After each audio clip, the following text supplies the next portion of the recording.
Hello friends, welcome to channel. இன்றைக்கி வந்து நம்ம சேனலில் கேரமல் கேண்டி தான் எப்படி பண்ணுறதுன்னு பார்க்க போகிறோம். இது வந்து ரொம்ப டேஸ்டியாகவும் இருக்கும், ஈஸியாகவும் பண்ணிடலாம். இப்போ வாங்க எப்படி பண்ணுறதுன்னு பார்க்கலாம். இது வந்து 1 கப் சர்க்கரை.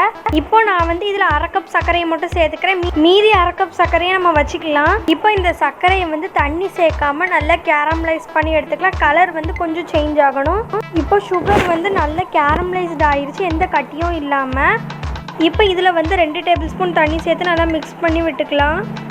தண்ணி சேர்த்த உடனே இந்த மாதிரி தான் கொஞ்சம் திக்காக இருக்கும். இப்போ இந்த கேரமலில் வந்து 1 டேபிள் ஸ்பூன் ஃப்ரெஷ் க்ரீம் வந்து சேர்த்துக்கிறேன். ஃப்ரெஷ் க்ரீம் சேர்த்த உடனே கேரமல் வந்து இன்னுமே கொஞ்சம் திக்காகும். இந்த அளவுக்கு நல்லா திக்காக இருக்குது.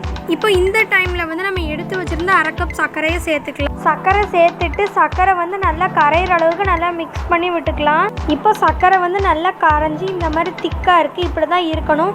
இதுதான் கரெக்டான ஸ்டேஜ். இது வந்து செக் பண்ணுறதுக்கு ஒரு பவுலில் வந்து தண்ணி ஊற்றிக்கணும். இதை வந்து கொஞ்சோண்டு எடுத்து அதில் ஊற்றினோன்னா அது வந்து பிரியாமல் அழகாக கையில் எடுக்க வரணும். இப்போ நான் வந்து ஒரு அலுமினியம் ஃபாயில் எடுத்து நல்லா ரெக்டாங்கிள் ஷேப்பில் ரேப் பண்ணி எடுத்துக்கிட்டேன். இப்போ இதில் வந்து நல்லா எண்ணெய் தடவி வச்சுக்கிட்டேன். இப்போ நம்ம ரெடி பண்ணி வச்சுருந்த கேரமலை வந்து இதில் ஊற்றிக்கலாம். ஊற்றிட்டு இதை வந்து ஒரு 2 மணி நேரம் நல்லா செட்டாக விட்டுடலாம். 2 மணி நேரம் கழித்து பார்க்கலாம். இப்போது 2 மணி நேரம் கழித்து இது வந்து நல்லா செட் ஆயிடுச்சு.